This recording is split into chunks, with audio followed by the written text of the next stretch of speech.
जय हिंद। अभी इजराइल और ईरान के बीच में युद्ध होने का आसार काफी तेज और बढ़ गया है।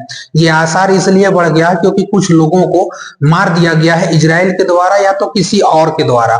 जैसे कि कोई मतलब ईरान में या तो फिर फिलिस्तीन में या तो फिर लेबनान में कहीं भी मरता है तो ज्यादातर आशंका लगाई जाती है कि या तो इजराइल मारा होगा या तो अमेरिका मारा होगा। इस बार तो जितना भी पुष्टि करना था इजराइल ने ही पुष्टि कर दिया।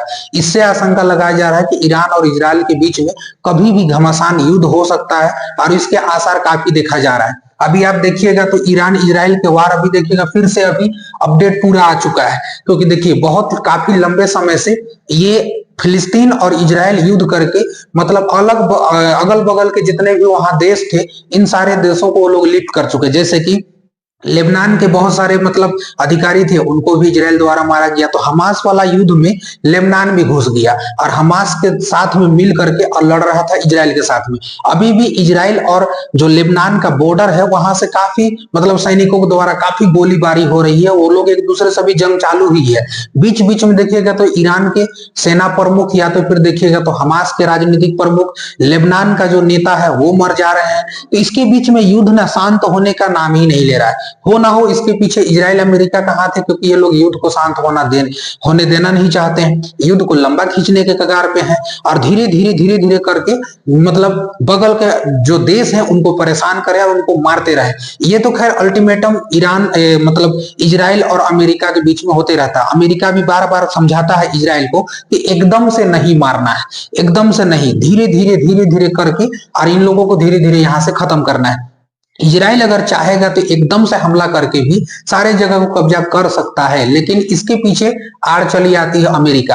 अमेरिका ही बार बार इजराइल को रोकता है और कहता है कि भाई एक बार में नहीं करना है बल्कि धीरे धीरे इसको चलना है, तो लंबा युद्ध को खींच लेता है। हालांकि ईरान भी इसमें पूरा बौखला गया है, क्योंकि ईरान के भी काफी वहां पर नुकसान हुए हैं। तो अभी हम लोग देखेंगे तो तेहरान में जो मौजूद थे हमास के जो राजनीतिक प्रमुख थे उसका नाम था इस्माइल हेनिये, इनको भी देखिएगा अभी मार दिया गया। पिछले दिन न्यूज आया था कि इनको भी मार दिया गया, ये भी वहां पर अब नहीं रहे। तो इनको तेहरान में मारा गया था, जो कि इजराइल का राजनीतिक प्रमुख थे। अब बताइए पॉलिटिकल लोगों को मार दिया जा रहा है, मतलब कहीं भी रहे सारा चीज का खुफिया एजेंसी जांच करके देखिए उन लोगों को मार दिया जा रहा है। दूसरी बात देखिएगा तो बेरूत में देखिएगा, बेरूत में हिजबुल्लाह का जो प्रमुख नेता माने जाते थे फुआद शुक्र, उनको भी मार दिया गया।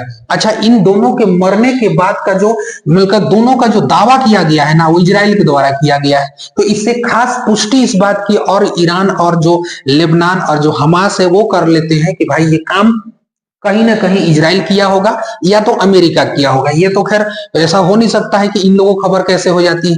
तो इसकी जो पुष्टि किया है ना, दावा किया है मारने का, वो इजराइल ही किया है। इसलिए ज्यादातर अनुमान लगाया जा रहा है कि ये काम कौन कर सकता है, तो इजराइल कर सकता है, ऐसा माना जा रहा है। लेकिन कहीं ना कहीं इन लोगों की मौत हुई है और ऐसे ऐसे लोगों की जब मौत हो जाती है तो और ज्यादा मुद्दा गर्म हो जाता है। अब किसी का पॉलिटिकल जो प्रमुख पॉलिटिकल जो नेता है उसी को, लीडरे को मार दीजिए। अभी देखिएगा जैसे कि ईरान के राष्ट्रपति को वहां पर मार दिया गया था। उससे पहले देखिएगा तो सेना प्रमुख जो कासिम सुलेमानी था उनको मार दिया गया था। तो ये सब काफी कांड होते रहता है। तो बेरूत और तेहरान दोनों जगह पर देखिएगा तो हमास का राजनीतिक प्रमुख को और हिजबुल्लाह के नेता यानी जो प्रमुख नेता थे उनको मार दिया गया। अब हिजबुल्लाह यहां से जो देखिएगा तो हिजबुल्लाह एक लेबनान की तरफ से लड़ने वाला एक ग्रुप यानी कि समूह है। हालांकि इसको अभी तक आतंकवादी समूह नहीं माना गया है, लेकिन हमास जो है जो फिलिस्तीन में लड़ता है उसको तो खैर आतंकवादी समूह माना जाता है। लेकिन ये लेबनान की तरफ से हिजबुल्लाह लड़ता है। तो हिजबुल्लाह के जो जवान है उन यानी कि जो सेना है उनसे और इजराइल का सेना से काफी जोर से अभी वहां पर युद्ध यानी कि बॉर्डर में चल ही रहा है, वो तो कभी शांत हुआ ही नहीं है। लेकिन देखिए यहां से पूरी खलबली एकदम मच गई है और आशंका बताया जा रहा है कि भाई अब ईरान इजराइल पर अटैक कर सकता है, इसकी फुल आशंका जताई जा रही है। अभी तक कुछ महीनों से जो युद्ध चल रहा है हमास और फिलिस्तीन, साथ साथ में इजराइल, लेबनान, ईरान, ये सब के बीच में देखिएगा तो फिलिस्तीन की ओर से देखिएगा ना तो काफी लोग यहाँ पर मारे गए हैं। लगभग 40,000 1000 के अराउंडेड लोग मारे गए हैं। इतनी खौफनाक यहाँ पर मंजर है, इतने इतने लोग यहाँ पर मारे गए हैं। यानी कि इजराइल की तरफ से भी लोग मारे गए थे पहले, लेकिन यहाँ फिलिस्तीन का मामला कुछ अलग था। उसी समय से ये बताया जा रहा है कि भैया 7 अक्टूबर जिस समय था वही समय से मामला खराब हो गया और वही समय से बहुत बेहतरीन यहाँ पर युद्ध का आसार छिड़ गया, जो कि अभी तक तो शांत हुआ ही नहीं है। तो ये सारा मैटर है। अब बात किया जाएगा ना कि अभी जो है युद्ध का जो अभी मैटर चलता है ज्यादातर, तो देखिए बैलिस्टिक मिसाइल या मान के चलिए बड़ा मिसाइल का आप यूज करते हैं तो फिर हमें इजराइल का जो आयरन डोम है उसको पकड़ लेता है। लेकिन इसी चीज के लिए यहाँ पर ईरान ने ड्रोन के लिए बहुत मतलब अपने आप को विकसित कर लिया है। अभी ड्रोन के मामले में ईरान अभी बहुत तेज आगे बढ़ता जा रहा है, ड्रोन काफी तगड़ा तगड़ा बना रहा है। जैसे देखिएगा अभी तो पता आपको चलेगा कि हेसा शहीद नामक एक ड्रोन है 136, शहीद 136 इसको कहा जाता है। ये ईरान के द्वारा बनाया गया। पहले इसका नाम 131 था, लेकिन कुछ वहां पर सुधार करने के बाद फिर से इसका नाम शहीद 136 दिया गया। ये शहीद 136, देखिए ड्रोन जो होता है, ड्रोन मतलब क्या होते हैं, छोटे होते हैं और कम ऊंचाई में उड़ते हैं। इसके कारण क्या होता है कि ड्रोन कभी रडार उडार में आता नहीं। बड़ी बड़ी मिसाइलें क्या होती है, रडार में चली आती। रडार में आने के बाद उसको आयरन डोम इजराइल का जो है उसको पकड़ करके हवा में ही मार देता है, पूरा ब्लास्ट करवा देता है, यानी कि एक भी जमीन पर गिरने नहीं देता है। लेकिन ड्रोन के साथ मामला उल्टा हो जाता है। ड्रोन छोटे होते हैं और ड्रोन कभी भी देखिएगा ना तो ज्यादातर रडार में नहीं पकड़ाते। तो रडार में पकड़ाएगा तब ना मारेगा कि देख देख देख देख इन्हें जा रहा, मारे दिनेश मार, तो देखेगा तब उसको मारेगा। मान के चलिए सिग्नल दे देता है, मान ड्रोन यहां से अगर मान के चलिए कोई मिसाइल उसाइल है तो यहां से अगर चल रहा है, तो अगर किसी का रडार यहां पर है तो रडार इसका वेब को यानी कि सिग्नल को पकड़ लेता है। अब पकड़ने के बाद जो अपना जो डिफेंस सिस्टम है उसको भेज देता है संकेत कि देख देख देख इधर जा रहा है, तुम यहां से लॉन्च करो, मारो। आयरन डोम यहां से झपाक से मार देता है, इसको जाके ब्लास्ट कर देता है। लेकिन जो ड्रोन होते हैं छोटे छोटे, जैसे कि शहीद 136 छोटकोइन ड्रोन होता है सब, बताइए आई सब कम ऊंचाई में उड़ता है सब। और ड्रोन जो रहता है रडार में पकड़े भी नहीं करता है, और रडार में नहीं पकड़ाएगा तो ड्रोन काफी मतलब क्या हो जाता है, घातक हो जाता है। इसीलिए इसको आत्मघाती ड्रोन कहा गया है। ईरान का जो आपका देखिएगा शहीद 136 ड्रोन है, इसको आत्मघाती ड्रोन कहा गया है।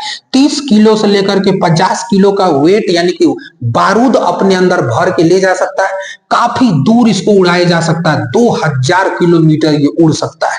बताइए पूरा इजरायली घूम के चला आएगा ईरान से अगर देखिएगा तो। हालांकि ये बहुत छोटे होने के कारण से ये मतलब और बेहद खतरनाक हो जाते हैं और जाकर के खुद ब खुद ब्लास्ट हो जाते हैं। जैसे जाएगा टारगेट पे खुद ब खुद ब्लास्ट हो जाएगा। आत्मघाती इसको कहा जाता है, मतलब खुद ही अपने आप को हत्या कर लेगा, तो फट जाते हैं जाकर के वहां पर।